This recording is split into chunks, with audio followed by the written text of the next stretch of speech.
बुरनपुर नाम के एक छोटे से गांव में राजू नाम का एक गरीब किसान रहता था। वो खेती बाड़ी कर कर अपने परिवार का गुजारा करता था।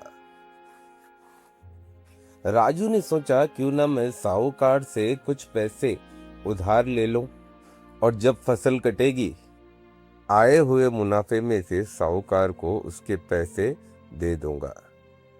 बस यही सोचकर राजू ने साहूकार से कुछ पैसे उधार ले लिए, लेकिन कुदरत को शायद इस बार कुछ और ही मंजूर था। राजू साहूकार से लिए हुए पैसों से खेती करने का इंतजाम करता है, लेकिन इस बार गर्मियां इतनी थी कि बारिश की एक बूंद तक नहीं हुई। राजू बारिश का इंतजार करता रहा। दिन हफ्तों में बदले, हफ्ते महीनों में बदल गए, लेकिन बारिश का नामो निशान नहीं था। धीरे धीरे सारी खेती बंजर बनने लगी। लोग बूंद बूंद पानी को तड़पने लगे और राजू के सर पर ब्याज चढ़ने लगा। साहूकार ने 2 महीने तक तो कुछ नहीं बोला, लेकिन जैसे ही तीसरा महीना शुरू हुआ, साहूकार खुद आ गया और राजू से कहने लगा, देख राजू, मैंने तुझसे 2 महीने से कुछ नहीं कहा क्योंकि बारिश नहीं हो रही थी, लेकिन मुझे इस महीने 3 महीने का ब्याज एक साथ चाहिए। माँ बाप, मुझे कुछ दिनों का समय और दे दो, मैं आपकी पाई पाई चुका दूंगा। और वो दुखी होकर अपने घर के बाहर पेड़ के नीचे बैठ जाता है। कुछ ही देर में उसका बेटा श्याम आ जाता है। क्या हुआ पिताजी, आप इतने उदास क्यों हैं? मैंने आपको पहले कभी इतना उदास नहीं देखा। रामू अपने बेटे को सारी बात बताता है और रोने लगता है और कहता है कि सब कुछ खत्म हो गया अभी।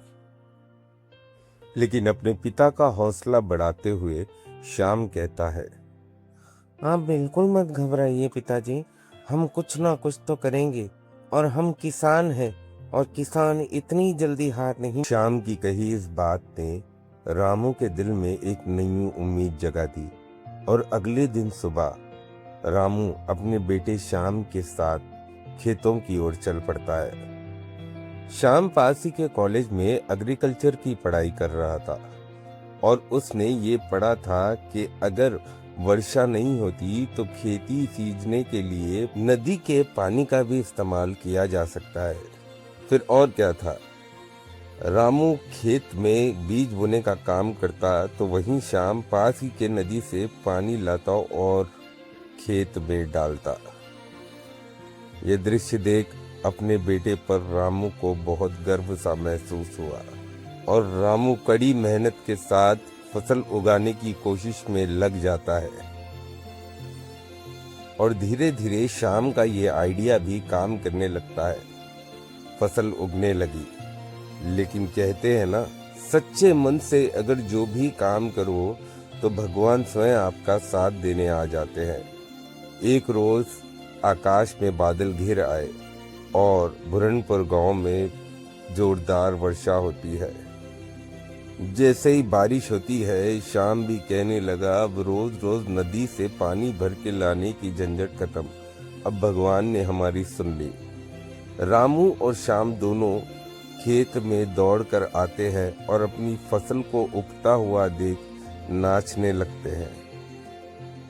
इसलिए कहते हैं, समय चाहे कैसा भी हो, प्रयास करना नहीं छोड़ना चाहिए, क्योंकि जो प्रयास करते हैं भगवान भी सिर्फ उन्हीं का साथ देते हैं। और जब फसल कटी, रामू ने साहूकार के सारे पैसे लौटा दिए और अपने बेटे श्याम के साथ अच्छा जीवन बिताने लगा।